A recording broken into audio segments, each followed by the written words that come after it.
Liberty Puerto Rico has started a new era with a new corporate identity that will unify all of its operations, including the acquisition of AT&T's operations on the island. Our Christian Ramos was there and brings us this next story. Liberty Puerto Rico continues growing on the island after the acquisition of AT&T's operation here in Puerto Rico, and now they are launching a new identity that represents the new era of the company. This obviously has been a process, right? This is not something that happened from yesterday to today, right? And we knew that this is a process that will take multiple years. So today is the beginning of the next phase. The first phase was joining the two companies, joining the employees, being able to offer more, like we said, together more, or in Spanish, juntos más. Now we are joining the brand, and we're taking the opportunity to create a new brand that represent the three services as you saw on the design of the logo. That new brand and that new beginning, or that new step, is the ability to converge our product, is the ability to converge our offers, is the ability to converge our services, our location where the customer can go and service and buy and upgrade and so on. So it's the beginning of something new. We believe we have the right ingredients, and it's just the beginning. So a lot more to come. Hold on to your seats, but it's going to be an exciting ride. A year ago, Liberty acquired the operations of AT&T Puerto Rico for more than $1.9 billion.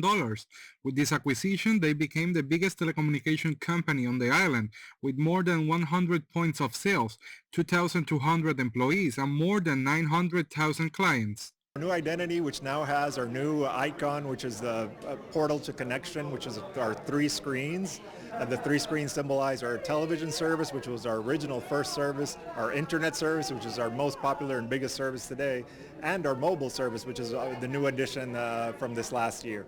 So we have the three best ways to connect to whatever you love, your sports, be it your family, your friends, your work, your study, can all be done through all together with Liberty and over our best network, and offering a great value for money. If you look at our financials for the first half of the year, it has been very solid. We have grown the business on both sides, both the mobile and the fixed. We have grown our customer base. I can tell you we added almost between 15 and 20,000 fixed customer.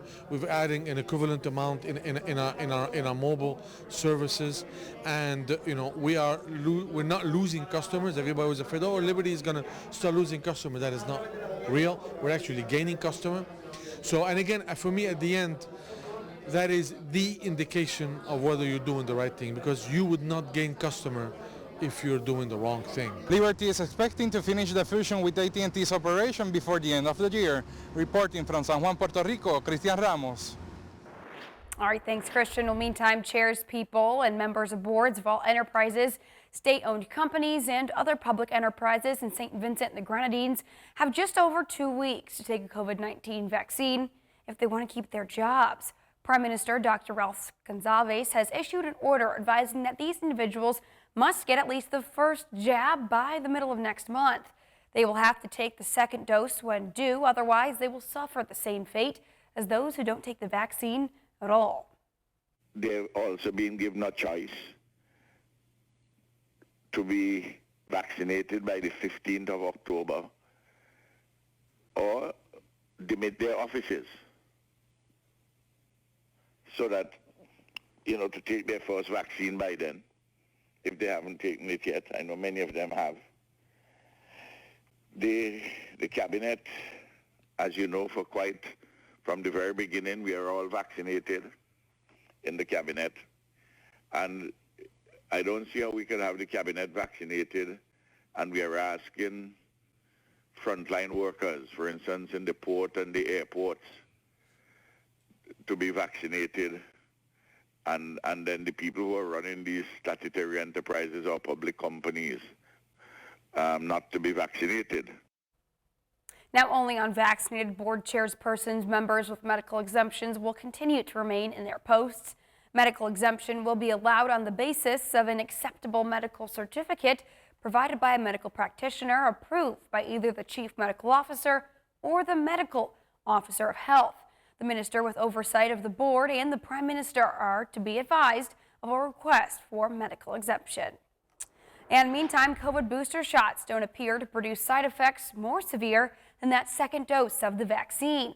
According to the CDC, less than a third of people who have received a third shot reported any side effects. Of those who did, the most common complaints were injection site pain, fatigue, or maybe a headache. Most of the people who experienced those side effects said they were significant enough to prevent normal activities the day after the shot. The CDC characterizes those effects as brief, mild, and moderate. The data comes from more than 22,000 people who have received third doses of an mRNA vaccine. And despite this global pandemic, there's some good news coming out of the Turks and Caicos. Things are looking up in terms of the economy. And our One Caribbean News' Deandra Hamilton reports. The Turks and Caicos has turned a significant corner fiscally. Economic performance of the economy has been stellar. All signs are pointing to an economy on the rebound. GDP growth, which was forecasted to be about 2.1%, is now revised up to 3.5 to 4%. Quite a different economic picture and prognosis from a year ago when the country was not only in deficit due to a 4-month border closure and high COVID-19 fears among travelers, then rated as the highest in the world for tourism and travel income loss per capita, and facing an economic recession which was announced by October 2020. A $100 million loan was approved also last year, but it seems now that is one card the Turks and Caicos Islands will no longer need to play. Operating surplus, ladies and gentlemen, now stands at $61 million.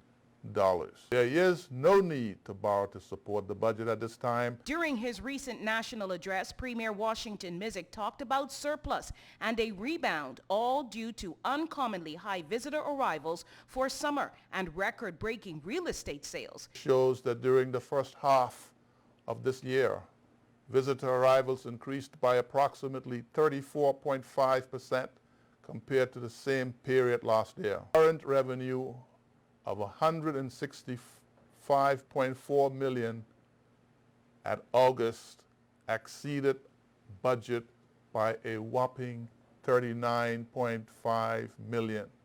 The major revenue drivers of stamp duty on land transactions has turned out to be $44 million. For the Turks and Caicos, tourism is still a winning way to go.